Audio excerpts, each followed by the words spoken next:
Hello everyone, today I talk about grit.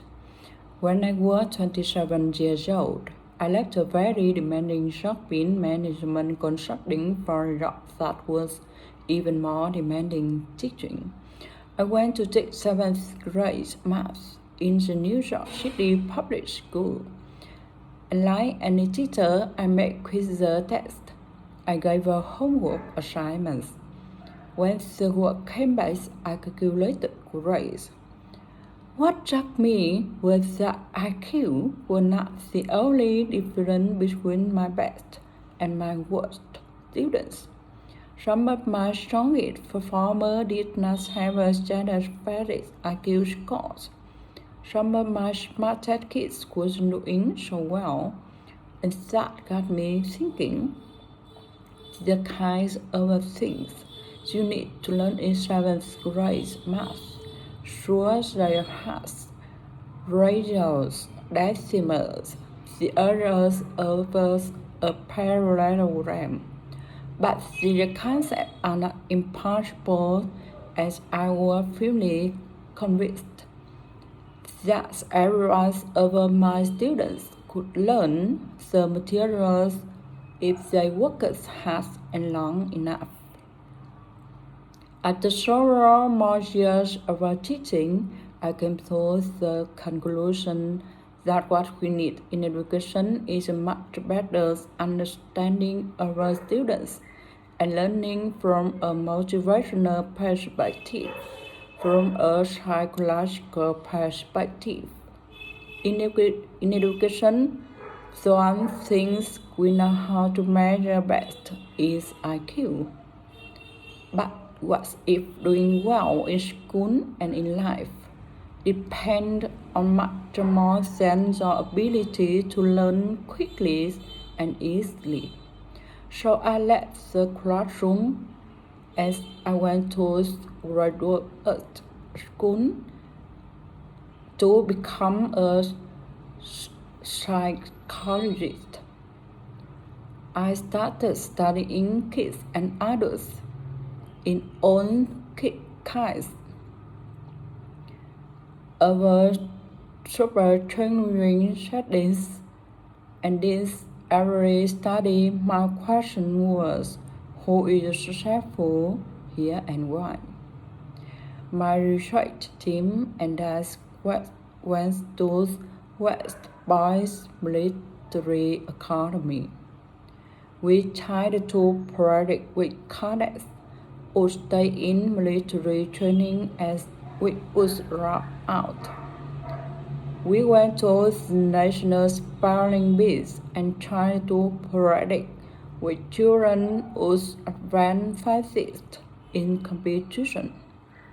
We started rookie teachers working in really tough neighborhoods, asking which teachers is still going to be here in teaching by the end of the school year, as of those who will be the most effective at improving learning outcome for their students.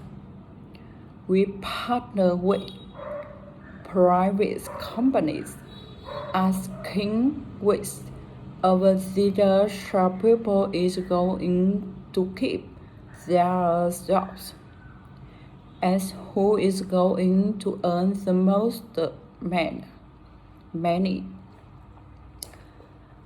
In all those very different contexts, one characteristic emerges as a significant predictor of success, as it wasn't social intelligence, it wasn't good looks, physical health, and it wasn't IQ, it was grit. Grit is passion and perseverance for very long-term goals. Grit is having stamina. Grit is sticking with the future day in day out, not just for a week, not just for the months, but for years, and working really hard to make that future a reality. Grit is living life is a marathon and not sprint. A few years ago, I started studying Grit in the Chicago public schools. I asked thousands of us high school juniors to take Grit questionnaires and then quested around more than a year to see who was to graduate. Turns out that richer kids was significantly more likely to graduate, even when I measured them as very characteristics I could measure. Things like family income, standardized achievements, test scores, even how sharp kids feel when they were at school. It's not such as West Boys and the national spelling bees that Grit matters. It's also in schools, especially for kids as risk not dropping out. To me, the most shocking thing about Grit is how little we know, how little science knows about building it.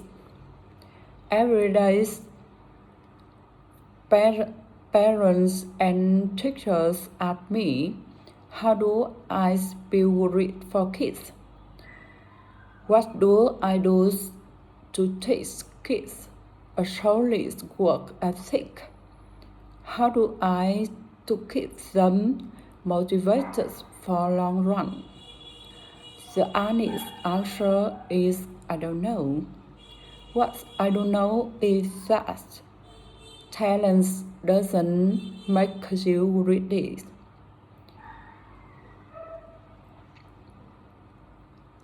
Our data show very clearly that there are many talented individuals who simply do not follow through on their commitments. In fact, in our data, Grit is usually unrelated or even related to measures of talent. So far, that's the best ideas I ever heard about building Grit in kids is something called growth mindset. This is an idea developed at Stanford University by Carlos Dweck, and it's the belief that ability to learn is not fixed, that can train us for those effort.